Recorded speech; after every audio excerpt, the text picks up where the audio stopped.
दोस्तों आज की इस वीडियो में हम लोग हीरोन के सूत्र से त्रिभुज का क्षेत्रफल निकालना सीखेंगे। इस वीडियो को देखने के बाद गणित में एक कमजोर से कमजोर बच्चा भी हीरोन के सूत्र से त्रिभुज का क्षेत्रफल निकाल लेगा। ये बात मैं पूरे दावे के साथ बोल रहा हूँ। अगर आप हीरोन के सूत्र को एकदम अच्छे से समझना चाहते हैं तो आप इस वीडियो को पूरा जरूर देखिएगा। अगर आप वीडियो को पूरा नहीं देखना चाहते तो आपसे हाथ जोड़ करके रिक्वेस्ट है कि आप अभी इस वीडियो को छोड़ दीजिए। जो लोग सच में हीरोन के सूत्र से किसी भी त्रिभुज का क्षेत्रफल निकालना एकदम अच्छे से सीखना चाहते हैं, केवल वही लोग इस वीडियो को पूरा देखेंगे। तो चलिए इस वीडियो को शुरू करते हैं। तो सबसे पहले हम लोग हीरोन सूत्र के बारे में जान लेते हैं, उसके बाद हम लोग इस सवाल को हल करेंगे। ठीक है, तो देखिए ये रहा सूत्र। तो ये सूत्र क्या है? त्रिभुज का क्षेत्रफल बराबर रूट में s minus a s minus b s minus c. अब ये जो आपको सूत्र दिखाई दे रहा है, इसी सूत्र को हम लोग बोलते हैं हीरोन का सूत्र। ठीक है, अब इसको हीरोन का सूत्र क्यों बोला जाता है? इसको हीरोन का सूत्र इसलिए बोला जाता है क्योंकि हीरोन जो है एक व्यक्ति का नाम है। ठीक है ना, ये गणितज्ञ थे और इन्होंने इस सूत्र को बताया था, इसलिए इस सूत्र को हीरोन का सूत्र बोला जाता है। ठीक है, अगर आप इस सूत्र को बताए होते तो यहाँ पे आपका नाम होता। अब यहाँ पे हम लोग देख लेते हैं, इस सूत्र में देखिए एस है और ए बी सी है, केवल 4 ही अंग्रेजी का लेटर है। तो हम लोग जान लेते हैं कि एस क्या चीज है, ए बी सी क्या चीज है। ठीक है, तो देखिए ए बी सी क्या है? त्रिभुज की तीनों भुजाओं की लंबाइयां हैं। ठीक है, ठीक है ना। अब एस क्या चीज है? तो देखिए एस को हम लोग बोलते हैं अर्ध परिमाप। एस को क्या बोलते हैं? अर्ध परिमाप। और एस का फुल फॉर्म होता है सेमी पेरीमीटर, यानी कि अर्ध परिमाप को अंग्रेजी में सेमी पेरीमीटर बोला जाता है। अब अर्ध परिमाप निकालने के लिए ये सूत्र होता है एस बराबर ए प्लस बी प्लस सी पूरे का बट्टा 2। अब यहाँ पे सबसे महत्वपूर्ण बात मैं आपको बता देना चाहता हूँ कि देखिए ये जो हीरोन का सूत्र है, इस सूत्र का उपयोग करके हम लोग किसी भी त्रिभुज का क्षेत्रफल निकाल सकते हैं। बस हमें उस त्रिभुज की तीनों भुजाओं की लंबाई पता होना चाहिए। एक बार मैं फिर से बता देता हूँ, इस हीरोन के सूत्र का उपयोग करके हम लोग किसी भी त्रिभुज का क्षेत्रफल निकाल सकते हैं। वो त्रिभुज किसी भी प्रकार का क्यों ना हो, चाहे वो समबाहु त्रिभुज हो, चाहे विषमबाहु त्रिभुज हो, चाहे समकोण त्रिभुज हो, यानी कोई भी त्रिभुज क्यों ना हो, अगर हमें उस त्रिभुज की तीनों भुजाओं की लंबाइयां पता है तो उस त्रिभुज का क्षेत्रफल हम लोग इसी सूत्र का उपयोग करके लगा सकते हैं। ठीक है ना, तो चलिए अब हम लोग सवाल लगाते हैं। तो यहाँ पर देखिए सवाल दिया गया है। सवाल क्या दिया गया है? बोला गया है उस त्रिभुज का क्षेत्रफल ज्ञात कीजिए जिसकी तीनों भुजाएं क्रमशः 15 सेंटीमीटर, 25 सेंटीमीटर एवं 30 सेंटीमीटर हैं। यानी कि कोई त्रिभुज है, उसकी तीनों भुजाएं की लंबाई ये दे दिया गया है और हमें उसका क्षेत्रफल ज्ञात करना है।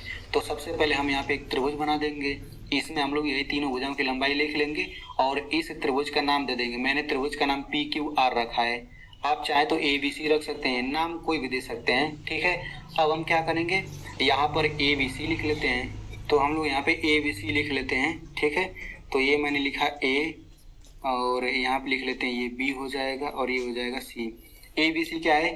त्रिभुज की तीनों भुजाओं की लंबाइयाँ हैं। तो हम लोग ए बराबर 15 लिख लेते हैं, बी बराबर 25 लिख लेते हैं और सी बराबर 30 लिख लेते हैं। ठीक है, तो मैंने ए बराबर 15 लिखा, बी बराबर 25 लिखा, सी बराबर 30 लिखा।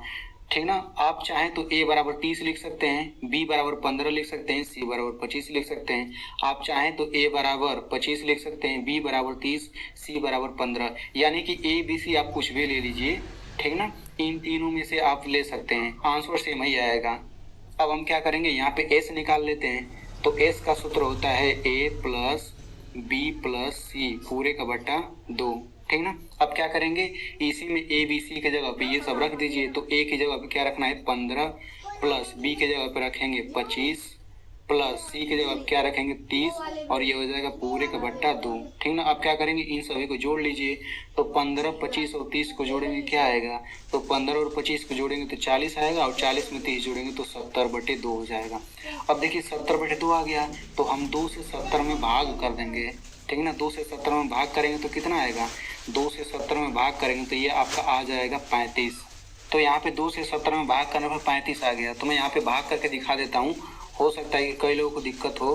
तो 2 से इस सूत्र में भाग करना है तो कितना हो जाएगा, 2 3 6, यहाँ पे 1 बचेगा, अगला उतार लीजिए 0, फिर 2 5 10। आप देख सकते हैं ये कट गया, तो यही वाला 35 तो हमने लिखा है, ठीक ना।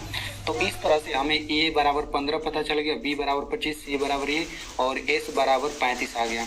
अब हम लोग यहाँ पे सूत्र लगाते हैं, ठीक ना। तो हम यहाँ पे लिखेंगे त्रिभुज पी क्यू आर का क्षेत्रफल बराबर, तो हमें चूंकि इसी त्रिभुज का क्षेत्रफल निकालना है ना, तो इसको बोलेंगे त्रिभुज पी क्यू आर। तो इसका क्षेत्रफल बराबर, सबसे पहले हम सूत्र लिख लेते हैं। तो सूत्र क्या होता है, एस एक कोष्टक में s माइनस ए, दूसरे कोष्टक में s माइनस बी, तीसरे कोष्टक में s माइनस सी। अब हम क्या करेंगे, इसी सूत्र में सभी का मान रख देते हैं। तो जहां पर इस सूत्र में जहां पर s दिखे वहां पर आप 35 रखेंगे, जहां पर a दिखे वहां पे 15 रखेंगे, जहां पर b दिखे वहां पे ये रखेंगे, c दिखने पर ये रखेंगे, ठीक ना।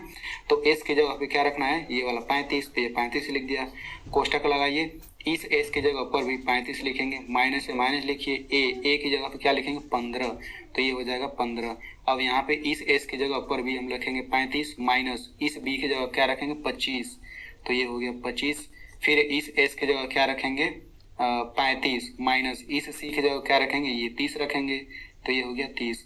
अब इसके बाद हम लोग क्या करेंगे, यहाँ पर घटा लेते हैं, तो ये पहला 35 हो गया, ठीक ना। यहाँ पे देखिए 35 में से 15 घटाएंगे, कितना आ जाएगा, ये आपका आ जाएगा 20, ठीक ना, 10 आ जाएगा। यहाँ पर 35 में से 30 घटा देंगे, कितना आ जाएगा, 5 आ जाएगा। अब हम लोग इसके बाद क्या करेंगे, तो देखिए अब हम लोग यहाँ पे कोष्टक हटा देंगे, तो कोष्टक हटाने पर यहाँ पे बीच बीच में गुणा लग जाएगा, तो ये हो जाएगा 35 गुणा 20 गुणा 10 गुणा 5, ठीक ना। अब आपको इसके बाद एकदम ध्यान से समझना है। तो देखिए जब भी आप लोग हीरोन के सूत्र से क्षेत्रफल निकालेंगे त्रिभुज का, तो यहाँ पे 4 संख्या जरूर आएगा। यहाँ पे देखिए एक संख्या 35 है, दूसरा संख्या 20, तीसरा संख्या 10 और चौथा संख्या 5। तो जब भी आप लोग हीरोन के सूत्र से त्रिभुज का क्षेत्रफल निकालेंगे तो 4 संख्या जरूर आएगा। तो यहाँ तक तो आप लोग लगा लेंगे बहुत ही आसानी से। इसके बाद आपको ध्यान से समझना है कि इसके बाद आपको क्या करना है। तो देखिए यहाँ पे जब चारों संख्या आ गया ना, तो इन चारों संख्याओं का हम लोग अभाज्य गुणनखंड करेंगे, ठीक ना, अभाज्य गुणनखंड। तो यहाँ पे पहली संख्या 35 है, तो हम लोग यहाँ पे 35 का अभाज्य गुणनखंड कर लेते हैं। तो चूंकि ये 2 से नहीं कटेगा, 3 से भी नहीं कटेगा, 5 से कट जाएगा, तो ये हो जाएगा 5 से 35। अब ये 7 से कटेगा, 7 एकम 7। अब आप यहाँ पे देख सकते हैं कि 5 और 7 आ गया।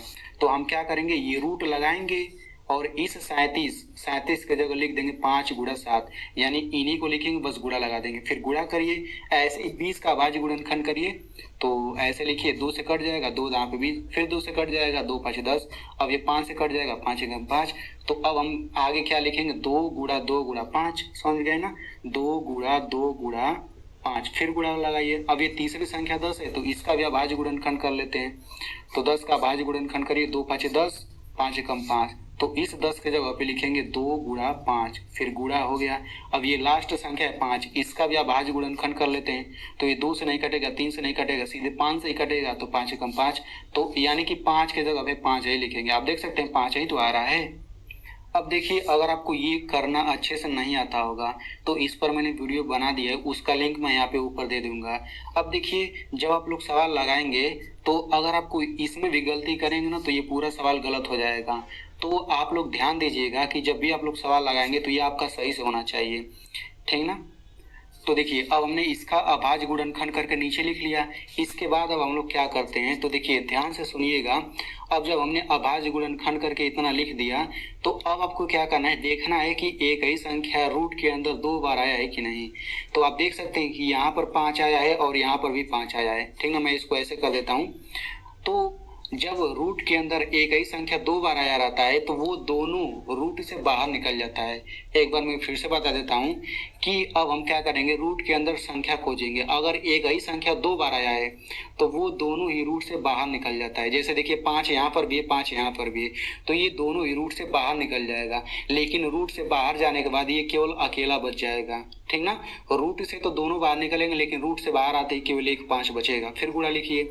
अब क्या करेंगे, देखिए यहाँ पर भी देखिए, अब यहाँ पर देखिए ये 2 और ये 2, ये आप देख सकते हैं कि एक ही संख्या 2 बार आया है, तो ये दोनों भी बाहर निकलेगा, लेकिन बाहर जाके ये अकेले बचेगा। फिर गुणा लगा दीजिए। अब देखिए यहाँ पर 2 को 5 है, तो तो ये भी दोनों बाहर निकलेगा, लेकिन बाहर जाते ही केवल एक हो जाएगा, ठीक ना। अब देखिए यहाँ पे रूट के अंदर 7 बचा है, एक अगर एक 7 और रहता तो वो दोनों मिलकर के बाहर निकल जाते हैं। यहाँ पे देखिए 1 2 और बचा है, अगर 1 2 और रहता तो वो भी दोनों बाहर निकल जाते हैं, ठीक ना। लेकिन आप देख सकते हैं कि सब बाहर निकल गए, लेकिन ये अकेला बचा, ये भी अकेला बचा। तो जो अकेला बच जाता है ना वो रूट के अंदर ही रह जाता है, ठीक ना। 7 और 2 बच गया, अकेला था तो इसको रूट के अंदर ही लिखेंगे। और एक ही संख्या अगर 2 बार आए तो वो दोनों बाहर निकल कर अकेला बचा है, आप देख सकते हैं, ठीक ना। बस अब क्या करना है, इनका बाहर गुणा करिए, इनका अंदर गुणा करिए। तो इनका गुणा करेंगे तो 5 दूना 10 और 10 बचे, ये हो जाएगा 50। अब रूट के अंदर गुणा करिए तो ये हो जाएगा 7 दूना 14। यानी कि यहाँ से एकदम महत्वपूर्ण नियम समझ लीजिए कि अगर एक ही संख्या 2 बार दिखे रूट के अंदर तो वो दोनों बाहर निकल जाएगा और उन सभी का बाहर गुणा करेंगे, और जो अकेला बच जा रहा है उसको रूट के अंदर ही गुणा करेंगे। समझ में आ गया ना। तो इस तरीके से इतना आ गया, ठीक ना। अभी ये आंसर नहीं हुआ है, ठीक ना। अब हम क्या करेंगे, तो देखिए यहाँ पे तीनों भुजा का लंबाई सेंटीमीटर सेंटीमीटर है, तो ये जो आया है इसके बाद आप सेंटीमीटर लिखिए, ऊपर 2 घात लगा देंगे, ये 2 हमेशा रहेगा। अब ये हो जाएगा हमारा आंसर। अगर मान लेते हैं कि यही तीनों भुजाएं मीटर मीटर मीटर रहता तो यहाँ पे मीटर लिखते हैं और ऊपर 2 घात लिखते हैं। क्षेत्रफल जब भी निकालेंगे तो ऊपर 2 घात लगाते हैं, आयतन जब भी निकालते हैं तो ऊपर 3 घात लगाते हैं। समझ आ गया ना। तो इस तरीके से इसका आंसर इतना आ गया। अब देखिए कुछ बच्चे ऐसे होंगे जो यहीं से इस वीडियो को छोड़ दिए होंगे, उन्हें लग रहा होगा कि मैंने पूरा कंसेप्ट अच्छे से सीख लिया, लेकिन नहीं। अभी मैं आगे एक चीज़ और बताऊंगा, एक पॉइंट और बताऊंगा, उसे सीखने के बाद ही आप इस तरीके के सवालों को हल कर पाएंगे, ठीक है।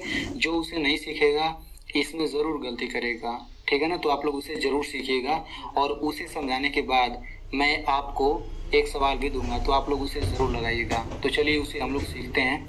तो देखिए मैंने आपको बताया था, मैंने आपको क्या बताया था कि जब भी हम लोग हीरोन के सूत्र से क्षेत्रफल निकालेंगे त्रिभुज का, तो यहाँ पर 4 संख्या जरूर रहेगा, ठीक है ना। तो हम लोग मान लेते हैं कि हमने किसी त्रिभुज का क्षेत्रफल निकाला और चारों संख्या ये आ गया, तो इसके बाद हम लोग कैसे करेंगे, तो देखिए।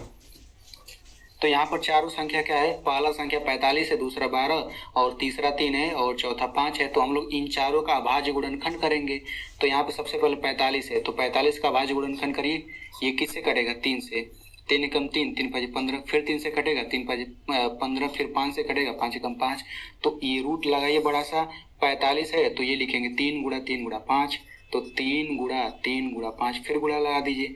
दूसरी संख्या 12, तो ऐसे 12 का अभाज्य गुणनखंड करिए, 2 से कटेगा, 2 6 का 12, 2 3 6, 3 एकम 3, तो ये हो जाएगा 2 गुणा 2 गुणा 3। अब ये तीसरी संख्या 3, तो ऐसे 3 का करेंगे तो 3 एकम 3, 3 का 3 ही रहेगा, तो ये 3 लिखिए। फिर 5 का 5 ही रहेगा। अब हम क्या करेंगे, एक ही संख्या 2 बार आया है तो दोनों बाहर निकल जाता है रूट से। तो आप देख सकते हैं कि यहाँ पे 3 2 बार आया है, तो ये दोनों ही रूट से बाहर निकल जाएगा, तो बाहर जाके केवल एक 3 बचेगा। फिर गुणा लगाइए, यहाँ पर देखिए एक 5 यहाँ पर है, दूसरा 5 यहाँ पर है, तो ये भी दोनों बाहर निकल जाएगा, लेकिन बाहर जाके केवल एक 5 बचेगा। कहाँ से बाहर निकल रहा है, रूट से बाहर निकल रहा है। अब देखिए यहाँ पे एक ही संख्या 2 बार आया है, तो ये दोनों ही बाहर निकल रहे हैं, लेकिन बाहर जाके एक 2 बचेगा। यहाँ पे देखिए 3 2 बार आया है, तो बाहर जाके एक 3 बचेगा। अब आप देख सकते हैं कि रूट से सब बाहर निकल गया, रूट में कहाँ कुछ बचा। तो जब रूट में कुछ नहीं बचता तो रूट गायब हो जाता है। बस यही नया कंसेप्ट आपको सिखाना था। अब इन सब का गुणा कर लीजिए, तो 3 5 15, 15 दूना 30 और 30 3 90, यानी कि इसका आंसर आ जाएगा 90। समझ आ गया।